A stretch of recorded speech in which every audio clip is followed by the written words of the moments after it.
Hello friends, welcome to the basics of digital signal processing. In this session, we will go through some of the definitions as well as the basic elements of digital signal processing system. First, let us go through the definitions. First one, the signal. A signal is defined as any physical quantity that varies with time, space or any other independent variable. So mathematically, we are going to say that a signal is a function of one or more independent variables. For example, if we consider S1 is equal to 5t. So this particular signal varies with respect to the t, and that is linear in nature. S2 is equal to 20t square. Again, there is a single variable t and it varies quadratically with respect to t. And S3 is equal to 2x plus 2xy plus 10y square.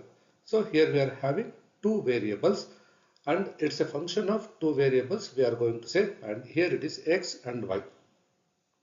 These signals are being plotted over here.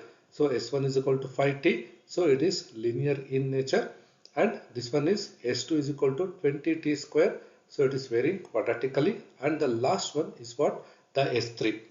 And observable matter, so S3 appears more discrete because the x-axis range here it is taken from 0 to 11, whereas the remaining two are taken from 0 to 100 plus value. Now speech is also an example for the signal. So it is defined by summation I is equal to 1 to n ai of t sine of 2 pi fi into t plus theta I of t. So where the speech signal is more complex than what the example we had seen previously. Among these parameters, ai of t is going to represent the amplitude of the signal, fi of t is going to represent the frequency of the signal, and theta I is going to represent the phase of the sinusoid. Now let us get into the another definition, that is the system. A system is defined as a physical device that performs an operation on the signal. So for example, a filter is used to reduce the noise or an unwanted signal or the frequency from a signal.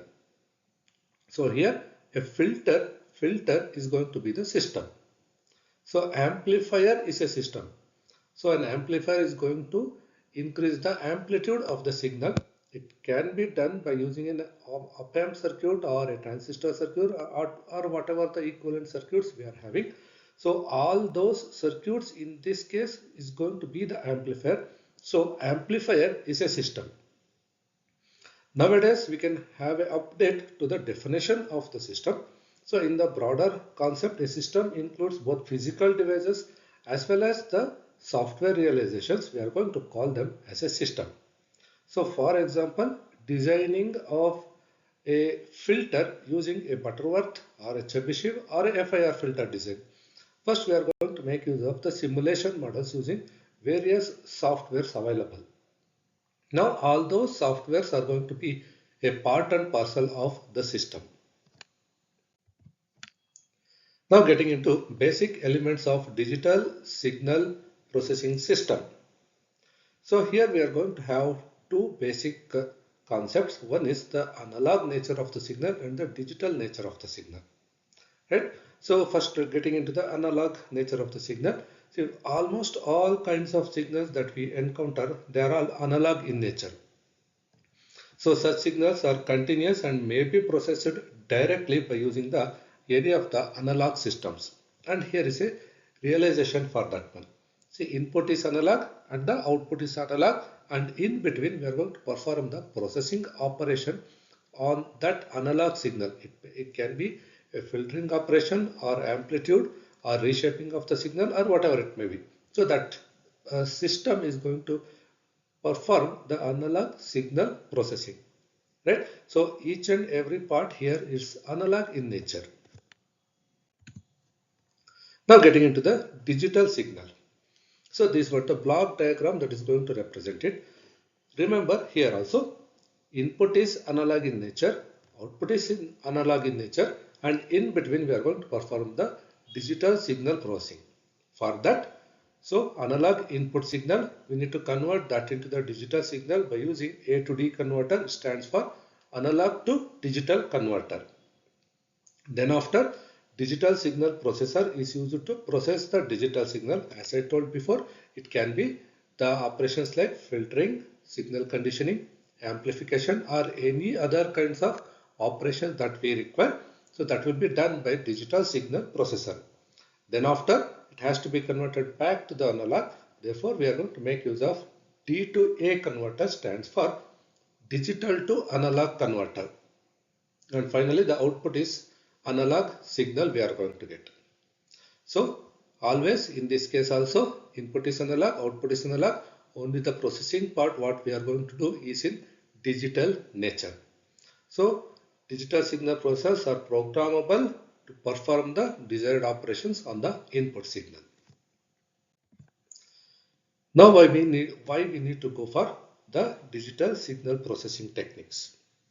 So these are the advantages we are having. First one, digital signals can be easily stored on a magnetic media without distortion or loss. So it's not only the magnetic media. So whatever the current pen drives and the hard disk we are using, they are all of digital storage medias only. So any of those things are applicable at this location. So those values can be stored for a longer duration without any loss. So that's why digital signals are more reliable. Second point, digital signal processing method also allows for implementation of more sophisticated signal processing algorithms. See, any kind of algorithms we can directly run it on any of the digital signal processors. So a simple example here it is being given, a filter design. So we can have Butterworth filter, either low pass, high pass, band pass, whatever it is.